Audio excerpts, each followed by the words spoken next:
Hey there! Today, we're diving into a question that sounds simple but is actually incredibly deep. What's the real difference between just saying something and truly, genuinely believing it? Let's get into it. I want you to really think about that for a second. Have you ever repeated a definition you crammed for a test, or maybe a piece of jargon from work, without actually knowing what it means? Of course you have. We all do it. And that little gap between the words coming out of our mouth and the real understanding in our minds, well, that's what we're exploring today. So the key distinction really boils down to these two ideas. On one side, you've got assertion. You can think of this as an act of the lips. It's just repeating words, kind of like a parrot, without any real mental buy-in. But on the other side, you have assent. And that's a true act of the mind. It's a genuine mental acceptance that something is true. So what's the magic ingredient? What's the bridge that takes us from a hollow assertion to a real, genuine belief? It all comes down to a concept called apprehension. Apprehension is, quite simply, understanding what the words in a statement actually mean. Without it, we're just making sounds. It's the difference between hearing a sentence in a language you don't speak versus one you're fluent in. Apprehension is what clicks in your mind and gives the words meaning. It's the absolute, non-negotiable prerequisite for real belief. Now, this is where it gets really, really interesting. You'd probably think that to truly believe something, you need to understand the whole topic, inside and out, right? But it turns out, that's not the case at all. There's a very specific and honestly a surprisingly simple rule.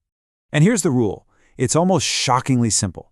To form a genuine belief, you don't actually need to understand the subject of the statement, the very thing you're trying to learn about. Nope. You only need to understand the predicate. That's the part of the sentence that gives you new information about the subject.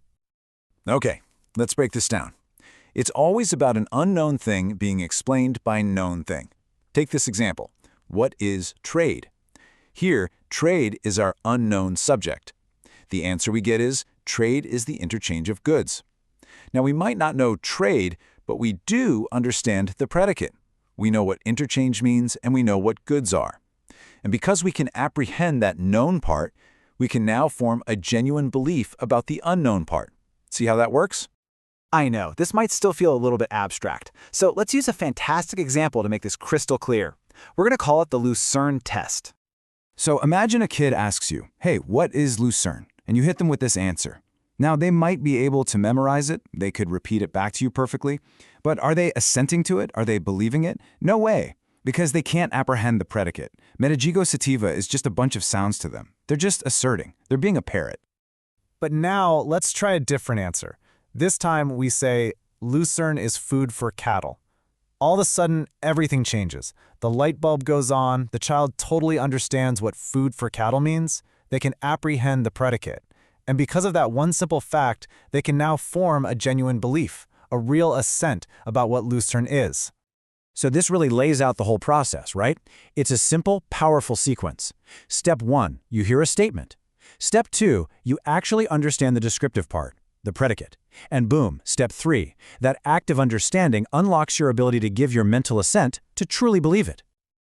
Okay, but what about those situations where even the predicate is completely beyond us?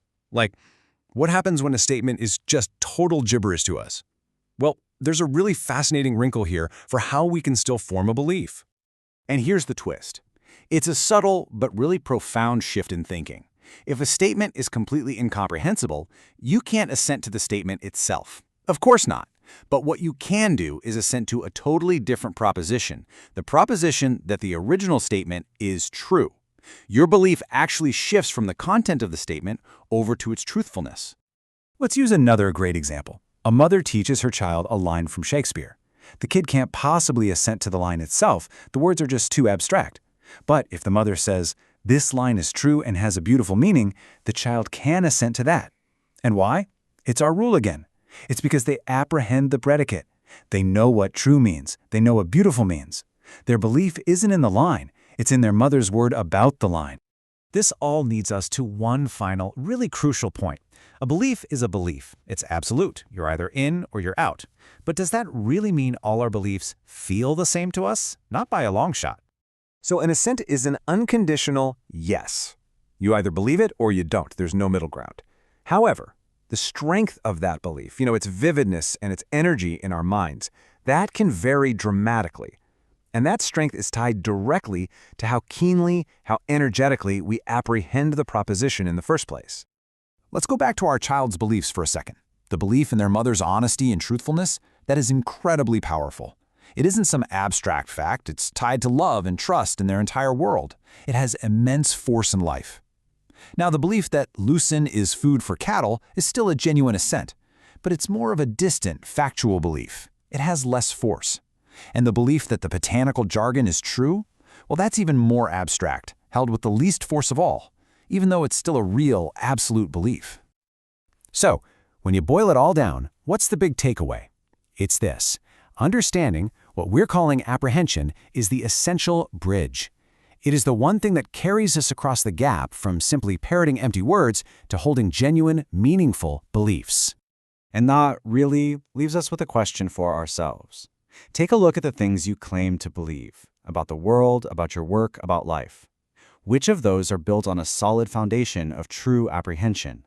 And which ones are maybe just words you've learned to say? In an age of just endless information, knowing the difference is probably more important than ever.